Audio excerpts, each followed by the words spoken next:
खैर मकदम है आपका समय न्यूज नेटवर्क में और आप देख रहे हैं 24 घंटे का उर्दू न्यूज चैनल आलमी समय। हालात हाजरा के साथ हाजिर हूं मैं खालिद रजा खान। फिरकावाराना फसादात पर सड़क से लेकर संसद तक हंगामा मचा हुआ है। लोकसभा में फिरकावाराना फसादात पर बहस हुई। बहस के दौरान कांग्रेस ने मोदी हुकूमत पर जमकर निशाना साधा। लोकसभा में कांग्रेस के लीडर मल्लिकार्जुन खड़गे ने कहा कि बीजेपी हुकूमत बनने के बाद मुल्क में फिरकावाराना फसादात में इजाफा हुआ है। उन्होंने सरकार से दंगों पर जवाब मांगा। दीगर अपोजिशन लीडरान ने भी फसादात पर मोदी हुकूमत की नुक्ताचीनी की। सवाल यह है कि बीजेपी के दौरे इख्तिदार में 600 से ज्यादा दंगे हुए, लेकिन हुकूमत खामोश क्यों है? क्या जानबूझकर मजहब के नाम पर सोसाइटी को बांटने की कोशिश की जा रही है? क्या आरएसएस के एजेंडे पर सरकार काम कर रही है? ऐसा चलता रहा तो क्या मुल्क का सेकुलर किरदार बच पाएगा? इसके अलावा हम बात करेंगे आम आदमी पार्टी की। आम आदमी पार्टी में एक बार फिर बगावत के सुर तेज हो गए हैं। इस बार पार्टी के अहम रुकन शांति भूषण ने अरविंद केजरीवाल पर सवाल उठाए हैं। शांति भूषण ने कहा कि केजरीवाल पूरी तरह फेल हो चुके हैं, वो पार्टी को आगे नहीं बढ़ा पा रहे हैं। क्या ये लोकसभा में पार्टी की हार का फ्रस्ट्रेशन है या सचमुच केजरीवाल पार्टी को नई सिमत नहीं दे पा रहे हैं? क्या आम आदमी पार्टी में क़यादत को बदलने की जरूरत है? केजरीवाल के बगैर क्या आम आदमी पार्टी का वजूद रह पाएगा? इन्हीं मौजूदात पर बातचीत के लिए हमारे साथ स्टूडियो में मौजूद हैं सीनियर साफी और सियासी तजज़ियाकार जनाब सिराज नकवी साहब। आपका आलमी समय स्टूडियो में खैर मकदम है। शुक्रिया। इनके अलावा हमारे साथ फोन लाइन के जरिए गुफ्तगू में शामिल हो रहे हैं कांग्रेस के तर्जुमान स्पोक्स पर्सन सुलेमान मोहम्मद खान साहब, आपका भी खैर मकदम है। और बीजेपी लीडर श्रीकांत साहब, आपका भी खैर मकदम है। और दरमियान में आम आदमी पार्टी के मुतालिक गुफ्तगू के लिए हमारे साथ फोन लाइन के जरिए शामिल होंगे आम आदमी पार्टी के लीडर इरफानुल्लाह खान साहब और कांग्रेस के तर्जुमान स्पोक्स पर्सन राजीव त्यागी साहब भी। तो आइए शुरू करते हैं अपना खुसूसी प्रोग्राम हालात हाजरा।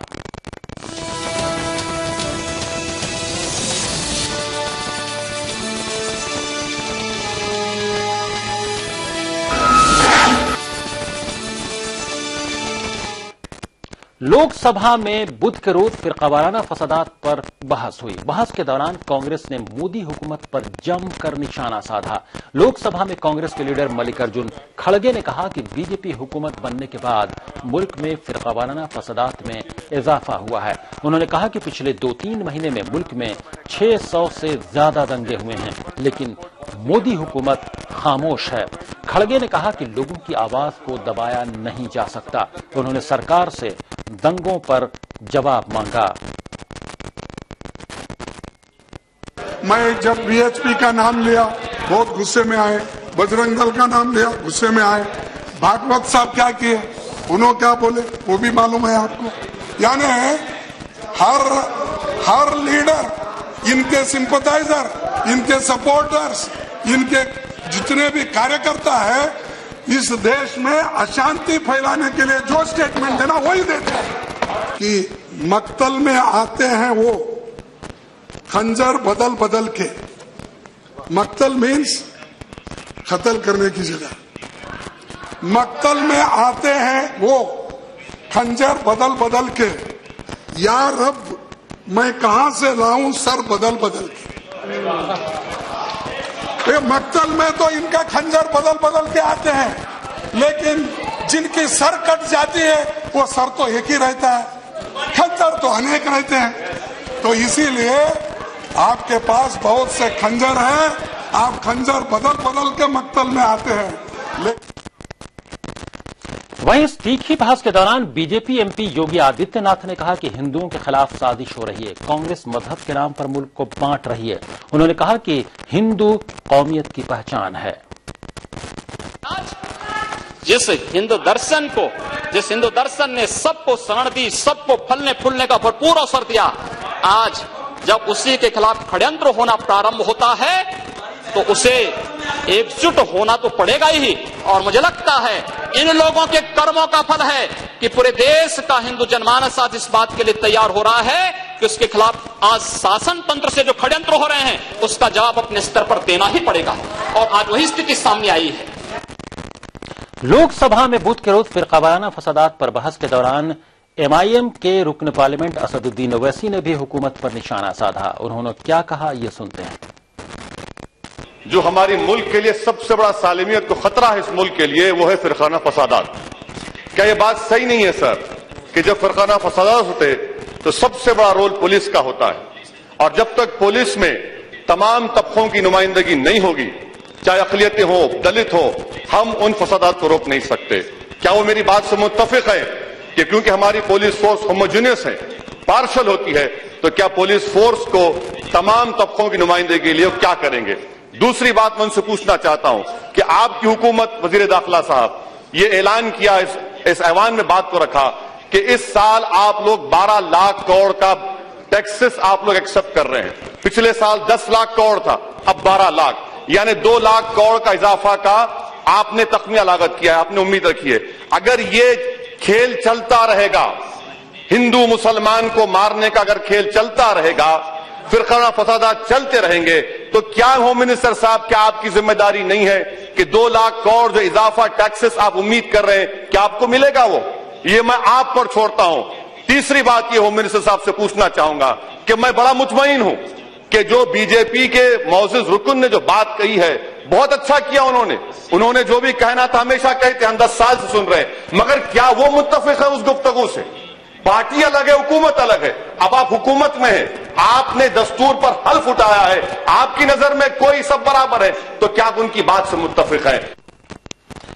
दोनों मेहमान हमारे साथ बातचीत में शामिल हैं, स्टूडियो में मौजूद हैं सीनियर सहाफी और सियासी तजज़ियाकार सिराज नकवी साहब, और फोन लाइन के जरिए बातचीत में शामिल हो गए हैं बीजेपी लीडर श्रीकांत जी। श्रीकांत जी, क्या लगता है आपको, क्या जिस तरह से कांग्रेस एक तो बाहर में भी और हाउस के अंदर भी, लोकसभा में भी, राज्यसभा में भी जो कम्युनल वायलेंस हो रहे हैं मुल्क में, उस पर आवाज उठाई जा रही, क्या सरकार को इसका जवाब नहीं देना चाहिए कि जिन 600 दंगों की बात हो रही है इन 2.5 महीनों में, उस पर सरकार भी जुबान खोले? देखिए जनाब, इस देश के लोग तरक्की चाहते हैं, मुल्क के लोग शांति चाहते हैं, और घृणा की राजनीति से लोग अब परहेज करते हैं, और ऐसी ताकतों को 2014 के चुनाव में 125 करोड़ जनता ने नकारा है और उनको आईना दिखाया है। अब विकास के लिए लोगों ने नरेंद्र भाई मोदी की सरकार को चुना है, पूर्ण बहुमत दिया है, और मोदी जी की सरकार अपने एजेंडे पर, सबका साथ सबका विकास, उस एजेंडे पर काम कर रही है। इस मुल्क के नौजवान को रोजगार चाहिए जनाब, बहन बेटियों को सुरक्षा चाहिए, और इस मुल्क के लोग चाहते हैं कि 21वीं सदी भारत की सदी बने।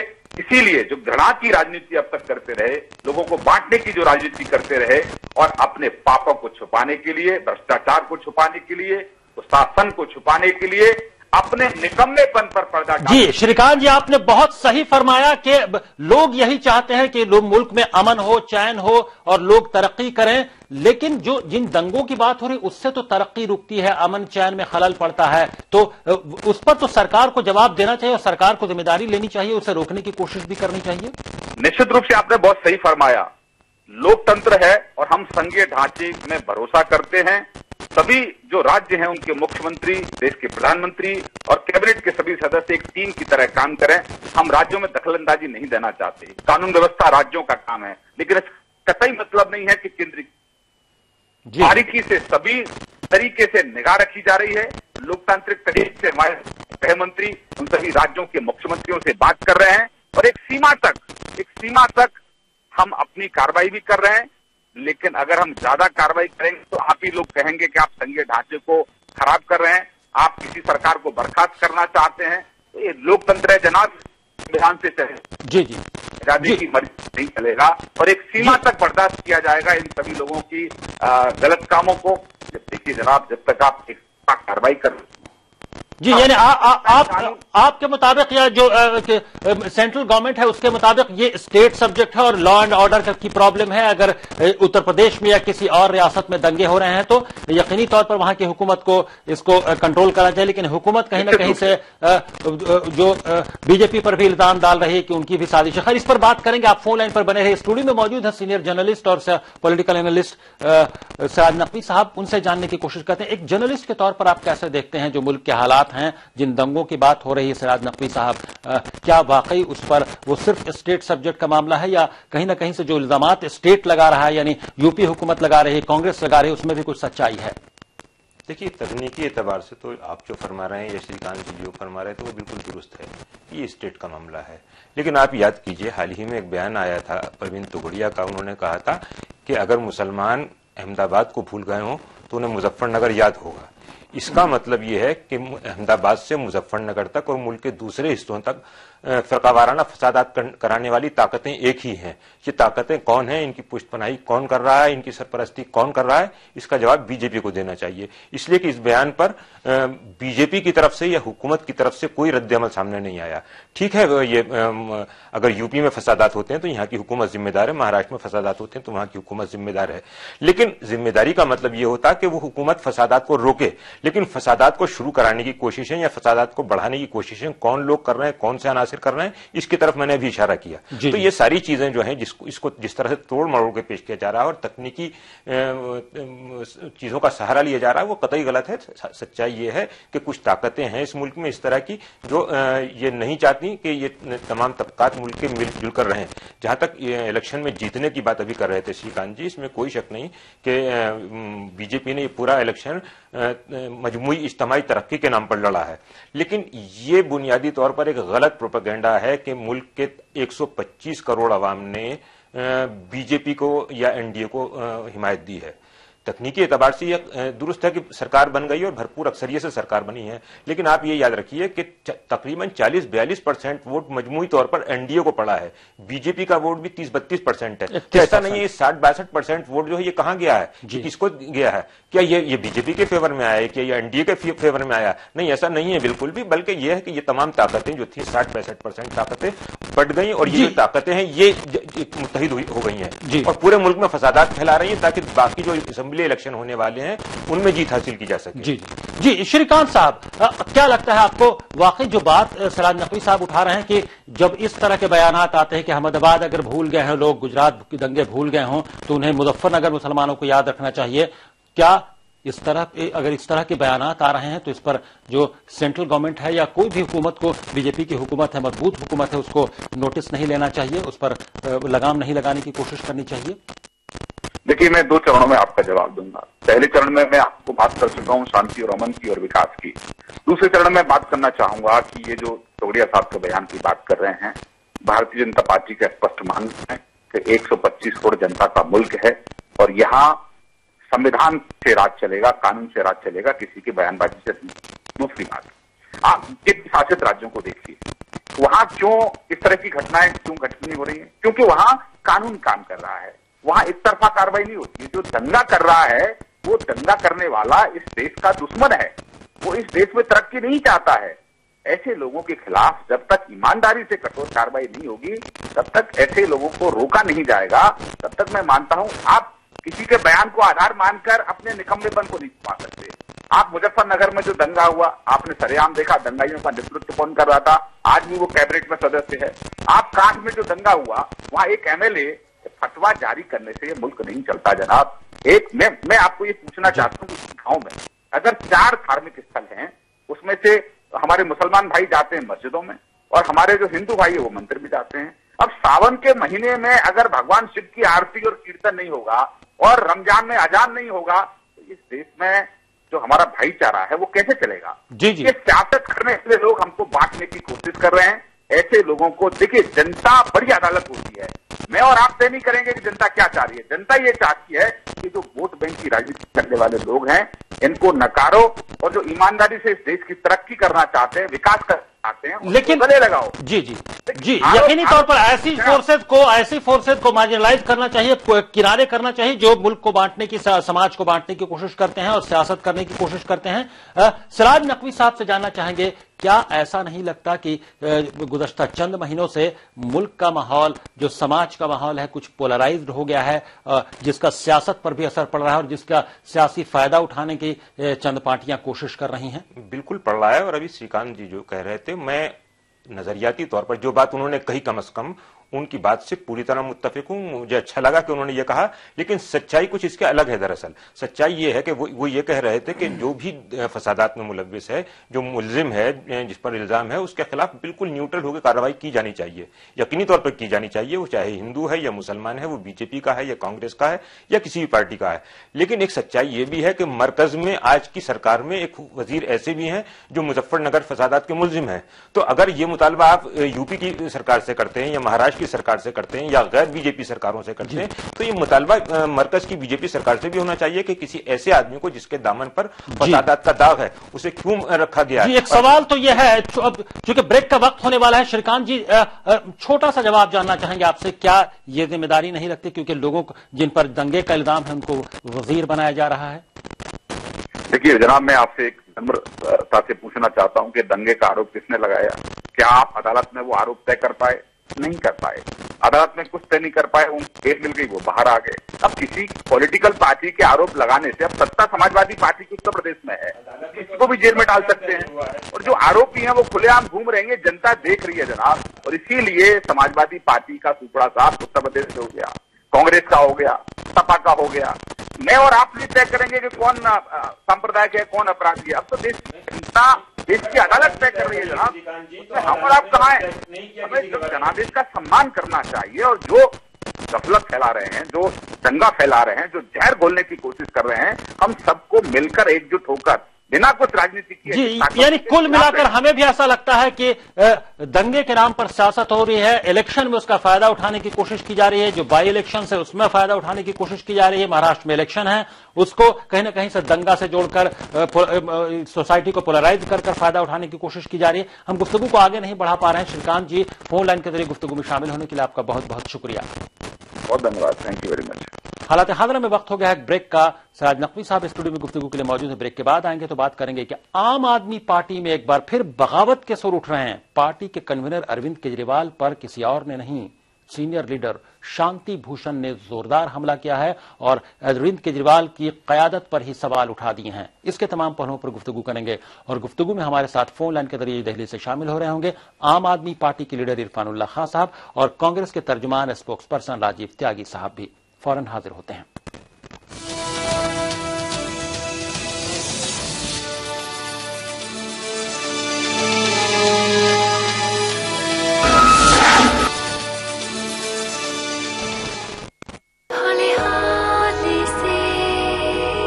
केसर की बारिशें डूब चली रंग में इसके हम डूब चले।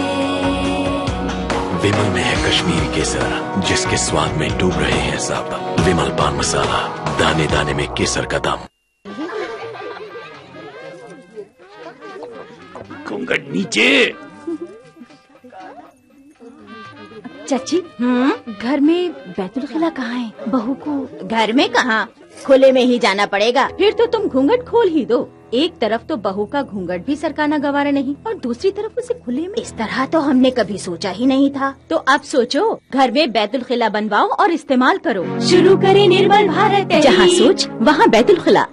हिंदुस्तान की शान, उर्दू का तर्ज बयान, समाज का आईना, हालात का तर्जुमान, आपके मसाइल आपकी जबान, खबरों की समझ, इंसाफ का कारवां। आलमी समय, सच की पहचान।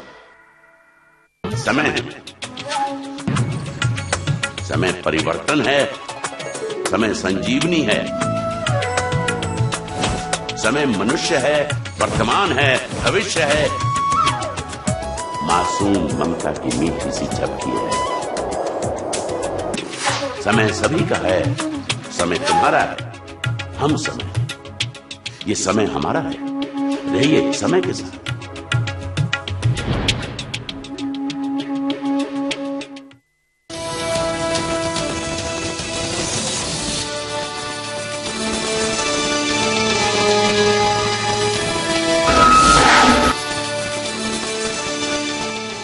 ब्रेक के बाद आलमी समय में आपका फिर खैर मकदम है। आप देख रहे हैं हमारा खुसूसी प्रोग्राम हालात हाज़िर। स्टूडियो में गुफ्तगू के लिए मौजूद है सीनियर साथी और सियासी तहज़ीरकार सिराज नकवी साहब और फोन लाइन के जरिए इस सेगमेंट में शामिल हो रहे हैं आम आदमी पार्टी के लीडर इरफानुल्लाह खान साहब और कांग्रेस के तर्जुमान स्पोक्स पर्सन राजीव त्यागी साहब।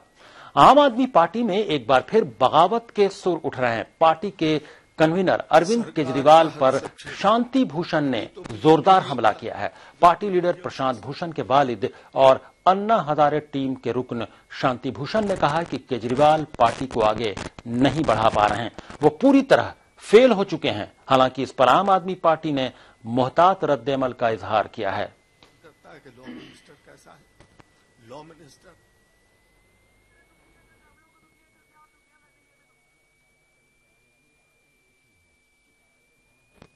Hereafter, he would be consulting me on important issues. Therefore, there is certainly. No, he didn't consult me for resignation. He admits that it was a mistake on his part, because that did give a big setback to the party. आम आदमी party ने शांति भूषण के बयान को खारिज कर दिया है। पार्टी लीडर योगेंद्र यादव ने कहा कि आम आदमी पार्टी में जमहूरियत है और सबको अपनी बात रखने का हक हासिल है। मैं समझता हूं देश की हर पार्टी में आंतरिक लोकतंत्र के बारे में चर्चा होनी चाहिए। ज्यादातर पार्टियों में चर्चा बंद हो गई है क्योंकि वहां लोग मान बैठे हैं कि इन पार्टियों में कुछ संभव नहीं है। आम आदमी पार्टी में अभी भी ये चर्चा जिंदा है और शुक्र है कि देश की एक पार्टी तो है जिसमें ये चर्चा जिंदा है। आम आदमी पार्टी में इन विषयों पे बात होती है, चर्चा होती है और मुझे यकीन है उससे कोई ना कोई सार्थक परिणाम निकलेगा। वहीं इस मामले पर कांग्रेस ने चुटकी ली है। कांग्रेस लीडर हारून यूसुफ ने कहा कि वो पहले ही कह चुके हैं कि अरविंद केजरीवाल में क़यादत की कमी है।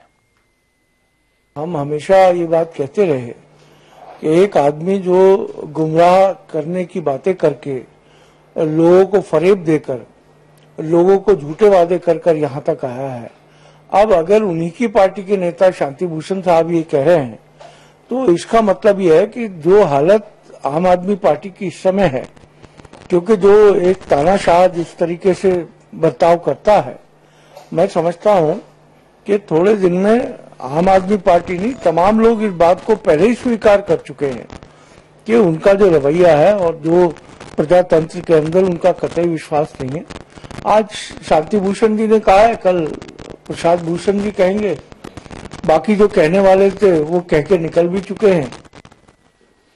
हमारे साथ तमाम मेहमान गुफ्तगू में शामिल हैं। स्टूडियो में मौजूद हैं सीनियर साफी और सियासी तहजीरकार सिराज नकवी साहब और फोन लाइन के जरिए गुफ्तगू में शामिल हो गए हैं दिल्ली से आम आदमी पार्टी के लीडर इरफानुल्लाह खान साहब और फोन लाइन के जरिए गुफ्तगू में शामिल हो रहे हैं कांग्रेस के तर्जुमान स्पोक्स पर्सन राजीव त्यागी साहब भी। इरफानुल्लाह खान साहब, आपका खैर मकदम। इरफानुल्लाह खान साहब, अरविंद केजरीवाल की क़यादत पर ही सवाल उठा दिए हैं, किसी और ने नहीं। आम आदमी पार्टी के सीनियर लीडर सरप्रस्त की हैसियत रखने वाले शांति भूषण ने। क्या अब यह माना जाए कि सब आम आदमी पार्टी का में सब कुछ खत्म है? जी इरफानुल्लाह खान साहब। इरफानुल्लाह खान साहब, जैसा ही राब्ता होता है इरफानुल्लाह खान साहब से हम उनसे गुफ्तगू करेंगे। सिराज नकवी साहब, क्या कहेंगे? शांति भूषण ने सवाल उठा दिया, आम आदमी पार्टी वैसे ही ऐसा लग रहा है कि पहले से कमजोर हो गई है लोकसभा इलेक्शन में हार के बाद, क्योंकि महज उनके 3 एमपी पंजाब से जीते हैं। उसके अलावा कहीं ना कहीं से पार्टी को वो कामयाबी नहीं मिली जिसकी उम्मीद थी। क्या लोकसभा में हार के बाद पार्टी वाकई में पार्टी में बिखराव शुरू हो गया है और अब पार्टी के एग्जिस्टेंस पर ही सवाल उठने लगे हैं, अरविंद केजरीवाल की क़यादत पर ही सवाल उठने लगे हैं पार्टी के सीनियर लीडरान की जानिब से? देखिए, ये सवालात इसलिए उठ रहे हैं कि लोगों ने आम आदमी पार्टी से बहुत ज्यादा तवक्कुआत वाबस्ता कर रखी थी, लेकिन सच्चाई ये है खालिद साहब कि तमाम बातों के बावजूद, तमाम कमजोरियों के बावजूद और दिल्ली में जो कुछ हुआ उसमें केजरीवाल की जिम्मेदारी कबूल करने के बावजूद जी मजमूई तौर पर इस पार्टी ने पार्लियामेंट में 4 सीटें हासिल की हैं। जी पहले इलेक्शन में अगर कोई पार्टी 4 एमपी अपने ले आती है तो ये बड़ी बात है, मैं इसको छोटी बात नहीं मानता। दूसरी बात ये कि दिल्ली की 7 सीटों पर आम आदमी पार्टी दूसरी पोजीशन पर रही है, ये भी एक बड़ी बात है। हालांकि कोई सीट नहीं जीती, तो इसलिए ये कह लेना कि पूरी तरह से अरविंद केजरीवाल की क़यादत नाकाम हो गई, मुझे लगता है। जी, इस बीच हमारे साथ इरफानुल्लाह खान साहब फोन लाइन के जरिए गुफ्तगू में शामिल है और कांग्रेस लीडर राजीव त्यागी भी हमारे साथ गुफ्तगू में शामिल है। राजीव त्यागी साहब, आप क्या कहेंगे? कांग्रेस ने चुटकी ली है कि आम आदमी पार्टी में, हम वो पहले ही बोल रहे थे कि क़यादत की कमी है, अरविंद केजरीवाल में आम आदमी पार्टी बिखर जाएगी, आपका क्या कहना है?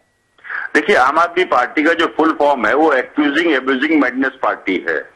उसको अपने दूसरों पे आरोप लगाना, दूसरों को गाली देना और अराजकता की पार्टी है कायदे में, और ये केजरीवाल जी स्वीकार कर चुके हैं कि अराजकता उनको पसंद है।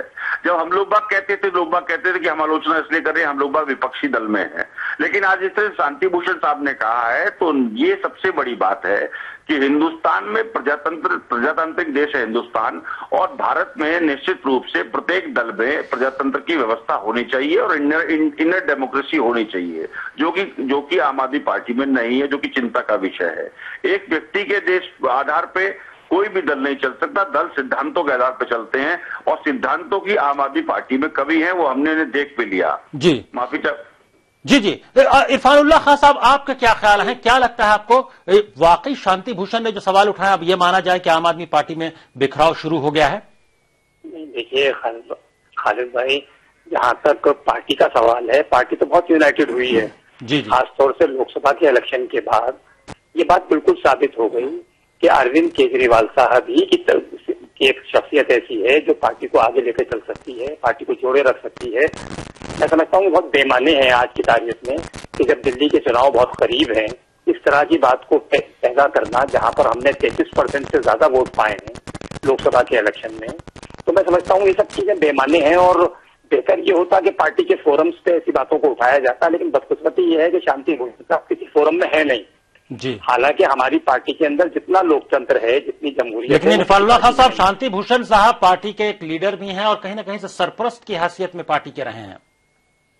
ठीक है, बिल्कुल मुनासिब बात, वो बिल्कुल सही है, उनकी इज्जत अपनी जगह पर है, लेकिन उनकी उम्र का तकाजा कितना है ये भी तो देखिए कि किस कॉन्टेक्स्ट में उन्होंने ये बात आज कह दी है और क्यों कह रहे हैं, ये मेरी समझ में नहीं आया। लेकिन जहां तक लोकतंत्र की बात है पार्टी के अंदर और जमहूरियत की बात है, इतने ज्यादा डिस्कशन किसी पार्टी में नहीं होते। हमारी पार्टी के लोकसभा के इलेक्शन के बाद 2 नेशनल एग्जीक्यूटिव हो चुकी हैं, जी, एक मरतबा नेशनल काउंसिल हो चुकी है, और सबने ये सब फैसले लिए हैं। वो फैसला किसी एक आदमी का फैसला नहीं है, किसी एक शख्स का फैसला नहीं है, पूरी पार्टी का फैसला है।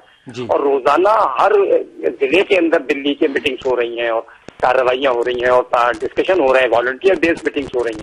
इतनी मीटिंग्स, इतनी ज्यादा डिस्कशन किसी पार्टी में नहीं है। फैसला लेने जो जमहूरी अंदाज है फैसला लेने, ये एक बड़ी बात है कि आम आदमी पार्टी ने पहली मरतबा इलेक्शन लड़ा और 4 MP उनके जीते, और दिल्ली में भी 7 सीट पर दूसरे नंबर पर रहे। क्या लगता है इसी तरह की, हालांकि ये बड़ी कामयाबी है पहली मरतबा में, जो मौजूदा हालात हैं, जिस तरह के आम आदमी पार्टी में वक्तन फवक्तन बयानात आते रहते हैं लीडरान के, बिखराव जैसा माहौल हो गया है, वैसे में दिल्ली के इलेक्शन करीब हैं, दिल्ली में इलेक्शन होने वाले हैं ऐसा और वैसे में क्या लगता है कि आप पहले जैसी कामयाबी मिल पाएगी? नहीं, देखिए जितने ओपिनियन पोल आ रहे हैं और जिस तरह से भारतीय जनता पार्टी इलेक्शन से भाग रही है, उससे बिल्कुल ये तय हो चुका है कि आम आदमी पार्टी सरकार बनाएगी इंशाल्लाह दिल्ली के अंदर, और कांग्रेस का तो कोई वजूद अब रहा नहीं है। तो लिहाजा हम भारतीय जनता पार्टी और आम आदमी पार्टी के बीच चुनाव होगा। इतनी बड़ी लहर के बाद भी दिल्ली के अंदर चुनाव नहीं कराए जा रहे हैं, तो टाला जा रहा है। इससे साफ जाहिर है कि उन्हें मालूम है कि आम आदमी पार्टी की ताकत दिन ब दिन बढ़ रही है दिल्ली के अंदर। जी, आप कह रहे हैं कि आम आदमी पार्टी की ताकत दिन ब दिन बढ़ रही है। सलाम नकवी साहब से जान लेते हैं स्टूडियो में। सलाम नकवी साहब, क्या वाकई दिल्ली में अगर इलेक्शन हो रहे हैं तो आम आदमी पार्टी को वही 28 सीटें मिल सकती हैं या ज्यादा मिल सकती हैं, जैसा कि इरफानुल्लाह खान साहब का कहना है? क्या वाकई आम आदमी पार्टी और मजबूत हुई है दिल्ली में? देखिए, मजबूत हुई है या नहीं हुई इसका पता चलना तो बहुत मुश्किल बात है, लेकिन इसमें कोई शक नहीं कि अरविंद केजरीवाल ने जो बयानात दिए हैं इलेक्शन के बाद, पार्लिमानी इलेक्शन के बाद, उनसे ऐसा लगा कि उनको अपनी गलतियों का एहसास है और उन गलतियों में इस्लाह की कोशिश कर रहे हैं। पार्टी अपनी जो चूक जहां जहां हुई है उनकी इस्लाह की कोशिश कर रही है, और ये अच्छी बात है। किसी भी सियासी पार्टी में अगर अपनी गलतियों से सबक लेने का मादा है तो मुझे लगता है कि वो पार्टी आगे बढ़ सकती है। और जो अभी दिल्ली में जो कई सर्वे वगैरह आए हैं उनमें ये बात कही जा रही है कि आम आदमी पार्टी पार्लिमानी इलेक्शन के मुकाबले में ज्यादा बेहतर पोजीशन में आई है। लेकिन पार्टी क्या करेगी आइंदा असेंबली इंतखाबात में, ये कहना भी मुश्किल है, इसलिए कि इंतखाबी सर्वे पर हम बहुत ज्यादा यकीन नहीं कर सकते। जी, लेकिन ये एक अफसोस की बात है कि अगर आम आदमी पार्टी के अंदर ऐसा लग रहा है कि बिखराव शुरू, या सीनियर लीडरान जब बयानात दे रहे हैं इस तरह के पार्टी फोरम से बाहर, तो यकीनी तौर पर पार्टी को कहीं ना कहीं से नुकसान होता है। लेकिन इरफानुल्लाह खान साहब का कहना है कि पार्टी और मजबूत हुई और दिल्ली इलेक्शन में वो मजीद जो पिछली मरतबा सीटें थी उससे ज्यादा सीटें हासिल करेंगे। हम चूंकि गुफ्तगू को आगे नहीं बढ़ा पा रहे हैं, वक्त की तंगी है। इरफानुल्लाह खान साहब, फोन लाइन के जरिए गुफ्तगू में शामिल होने के लिए आपका बहुत बहुत शुक्रिया। शुक्रिया, बहुत बहुत शुक्रिया। सराज नकवी साहब, आपका भी स्टूडियो में तशरीफ लाने के लिए और हालात हादरा में शामिल होने के लिए बहुत बहुत शुक्रिया। हालात हादरा में अभी बस इतना ही। आप आलमी समय को इंटरनेट पर भी देख सकते हैं। लॉग ऑन करें www.samaylive.com। फिलहाल खालिद रजा को दीजिए इजाजत, मगर आप देखते रहिए आलमी समय।